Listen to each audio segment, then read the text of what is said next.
Thanks for joining me on episode 1044 of the Inspired Stewardship Podcast.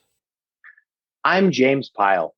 I challenge you to invest in yourself, invest in others, develop your influence, and impact the world by using your time, your talent, and your treasures to live out your calling. Having the ability to master self-awareness and transcend your limits are keys. And one way to be inspired to do that is to listen to this, the Inspired Stewardship Podcast with my friend, Scott Mader. And they're related to each other. One is simply framing it. So instead of looking at the situation and focusing on the possible loss, find ways to frame it around the gain that you'll have. Literally change the question from, am I worried about losing $10 to, am I hopeful that I'll gain $10 in that sort of gambling situation? Welcome and thank you for joining us on the Inspired Stewardship Podcast. If you truly desire to become the person who God wants you to be, then you must learn to use your time, your talent, and your treasures for your true calling. In the Inspired Stewardship Podcast, you will learn to invest in yourself, invest in others, and develop your influence so that you can impact the world. In today's episode about investing in others through stewarding your talent, I talk with you about what loss aversion is. I share how this mental bias is both a good and a bad thing, and I also share some tips on how you can avoid it. You've heard me talk about developing your talent, and one of the best ways to do that is through books. But if you're like most people today, it's hard to find the time to read. And that's why today's podcast is brought to you by Audible. Go to inspiredstewardship.com/audible to sign up, and you can get a 30-day free trial. There's over 180,000 titles to choose from, and you can pick one and listen your way to developing your talents via Audible. That's inspiredstewardship.com/audible to get your free trial and listen to great books the same way you're listening to this podcast. Let's talk a little bit about loss aversion. But this is a cognitive bias. It's part of how our brain is wired, where as individuals, the pain of losing something is about twice as powerful as the pleasure you feel when you gain something.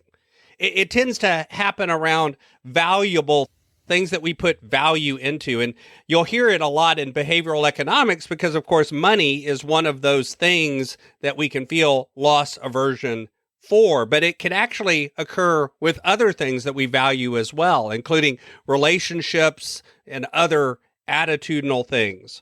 Basically, the idea is if you win $10, you feel, oh, that's cool. But if you lose $10, that feeling of pain is much higher.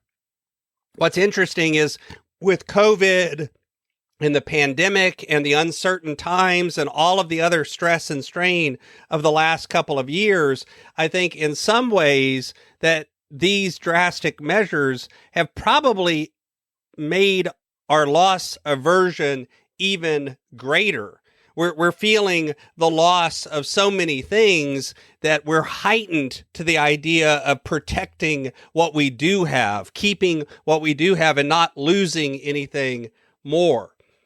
The truth is that this idea is something that is well understood, and you'll see it in marketing campaigns. You'll see it in things like trial periods and rebates and insurance and all of these things and how they're marketed and sent out and treated for other people and for yourself.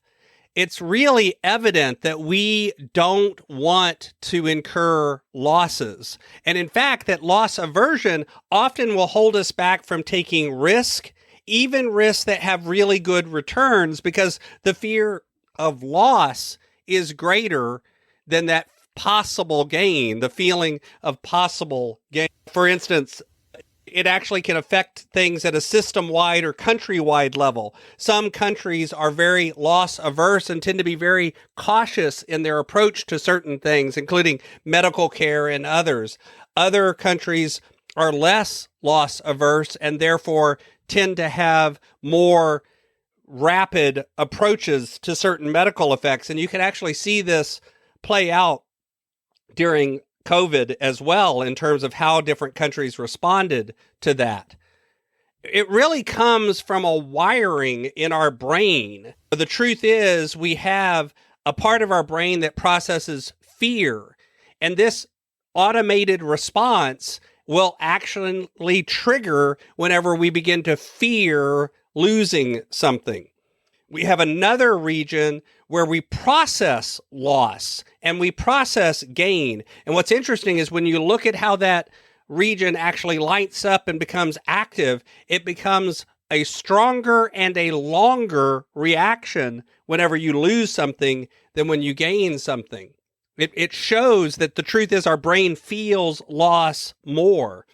And then the last area, we have a third area that is tied and related to feelings of disgust. It's actually triggered if you're around rotting meat or this kind of thing. And it's also triggered more by loss and not triggered as much by gains. And what that means is the strength of the reaction in our actual brain is physically stronger when we have a loss than when we have a gain. We really do feel losses more.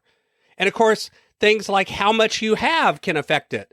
If you're looking at money and you have a little extra money, you're more willing to risk it than if you're living paycheck to paycheck and barely getting by. Our culture and our country can affect it. Like I mentioned, all of these things can be affected by our loss aversion. And here's the interesting thing. This loss aversion has a purpose. It's there to protect us. It's there to keep our brain and our body and our activity from doing things that are too risky. It is a good thing. It's there to protect us. It's our brain's way of protecting us. The problem is it's also bad because it can actually cause us to not take risk, even risk that are very good risk. We have a tendency to have a knee-jerk response, and anything that's at all risky, we immediately say no to. It can keep us trapped in toxic relationships because we're afraid of that change. That can be a romantic relationship or other kinds of relationships. It keeps us trapped in careers that we don't want because of the fear of change. It keeps us from living out our calling, and it keeps us from really doing things that would be positive changes. So what are some techniques we can use to avoid it? There's really two basic ones, and they're related to each other. One is simply framing it. So instead of looking at the situation and focusing on the possible loss, find ways to frame it around the gain that you'll have. Literally change the question from, am I worried about losing $10 to, am I hopeful that I'll gain $10 in that sort of gambling situation? Because the truth is, if you can put your loss into perspective, and this is the second one, where you can look at it and say, what's the worst thing that can happen if I lose? What's the worst thing that can happen if this goes away?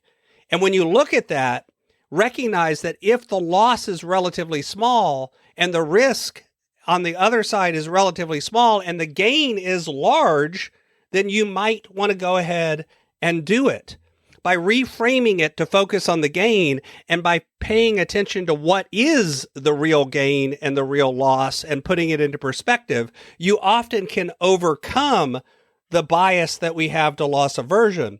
But the first and most important thing is to be aware of the fact that you do that so that you can change your behavior. Thanks for listening. Thanks so much for listening to the Inspired Stewardship podcast. As a subscriber and listener, we challenge you to not just sit back and passively listen, but act on what you've heard and find a way to live your calling. If you like this episode on the stewardship of talent, you can go over to inspiredstewardship.com/talent and sign up for our 5-week series on the stewardship of talent. Or if you're in the U.S., you can text 44222 talent tips. That's talent tips to 44222 and get those tips. Until next time, invest your time, your talent, and your treasures. Develop your influence and impact the world.